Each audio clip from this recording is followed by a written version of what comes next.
And now, Comedy Journal Jack week 45. Guess what we're doing? We're staying alive, staying alive.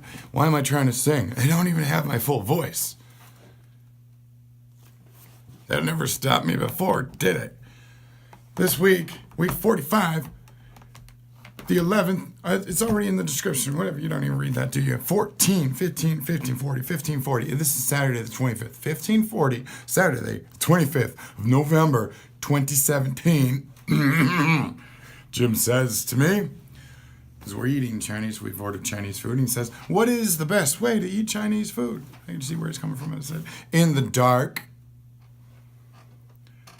1520, Sunday the 26th of November, 2017. Sarah sits down at the piano and starts playing Green Sleeves, aka What Child Is This? I said, oh, I know what song this is. It's What Child Is Green? Sarah can hardly keep playing because she's laughing. I didn't even think it was funny. It was just fun. 1800 hours, one of Sarah's friends at church says to me, referring to Sarah, she's crazy. I said, I know. It's the only way to survive as my sister. And Tuesday, 0045, Tuesday the 28th, you know, Tuesday's my favorite day of the week. There's this police officer that comes into my pizza joint, you know, the place where I'm employed a lot. His last name is W-I-S-T, Wist, but he has his first initial and his last name. They're so close, there's no space between them. So it looks like the word, to me, anyway, I read it, I call him Officer Pwist, P. His first name starts with a P, and then Wist is the last name on there. By the way, I have a whole lot of material this week, so hopefully you can keep up. If you're just looking to fall asleep, you know who you are. Then, hey, I'll try and tone it down near the end. Not really. So, Officer P. Wist and his female partner enter the pizza shop. And I look over at him and I yell out, Officer Pwist and his bodyguard are here. He looks at me and says, I need somebody to handle my light work. Knowing fully well he was going to refer to me as his light work, I said, what's your light work? And he looks me dead in the eye and says, you. And we continue to have actually a much more entertaining conversation after that, but I just, you know how police officers are if you start recording them. 1650, Jim and I are working on something, and he pretends to punch me in the gut, and I slow motion fall back. And he says, if you're going to die, do it quickly. I said, okay. And he said, then get back to work. Okay. I didn't say that, but 755. That's 1955. Wednesday the 29th.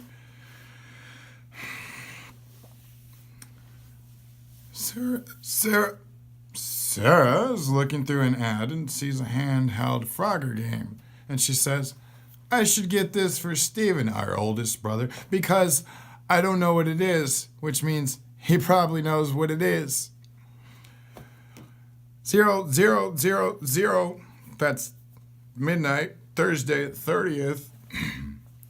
My mother advised me on transporting a small appliance to the basement.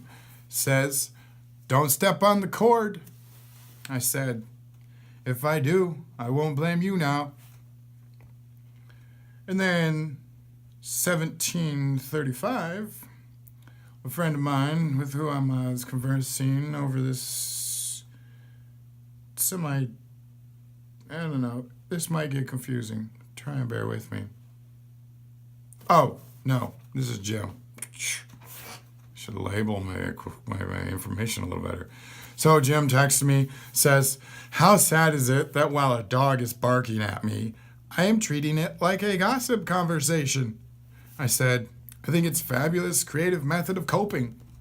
And then, to answer your question, very sad. But not quite as sad as it gets.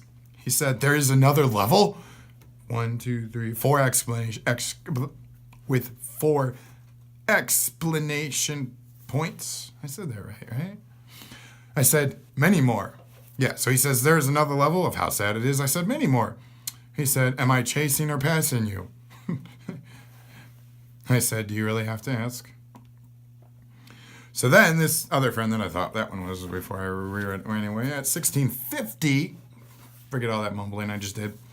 1650, good friend of mine, corresponding with me via the mobile devices. She says, in reference to something we were just talking about, that I'm saying I'll ask some more about it later, whatever. She says, what makes you think I will tell you? And I said, what makes you think I think you will tell me?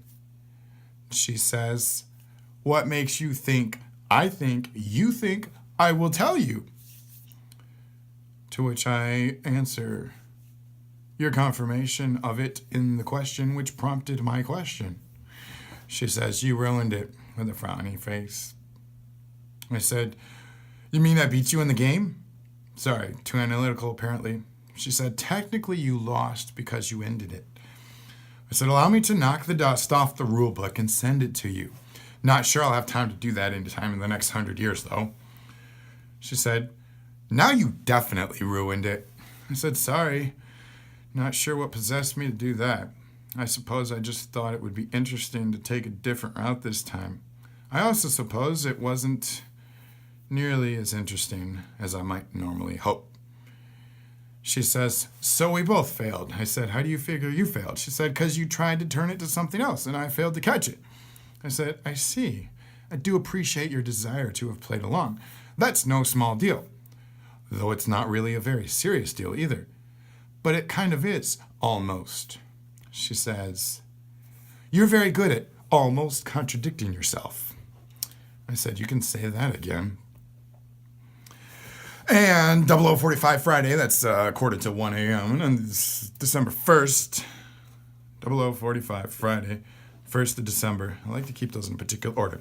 A customer asked me if I primarily deliver, seeing me in the pizza shop and whatever, I said, I only deliver. If I made the pizza, we would lose customers. He says, as long as you don't put pineapple on it, you're good. I said, that's the only way I make them. He said, oh, well, you can leave as I'm walking out the door on my next delivery. And twice this week, this happens frequently, but twice this week, I say frequently, okay, once a month probably, but twice this week, a customer started to close the door as if we had completed the transaction when all they'd done is give me their money and I gave them their change, and I hadn't yet given them their food. Twice this week, as it's actually twice within 3 days. I think it's funny when it happens. I'm like, if they didn't, whatever. Okay, so from the lips of the starving comedian, it's not really that profound that he's starving. Actually, he just has horrible jokes and thus cannot maintain a living by being a comedian. But that's all he's trying to be. So he doesn't have another job is what I'm saying. And so he's starving because he doesn't make any money as a comedian. And if you hadn't figured that out already, it's just like ruining the joke that I'm telling you. That I'm telling you this is ruining the joke. From the lips of the starving comedian, a guy walks into a cafe and orders a fruit punch. The man behind the counter says, pal, if you want a punch, you'll have to stand in line.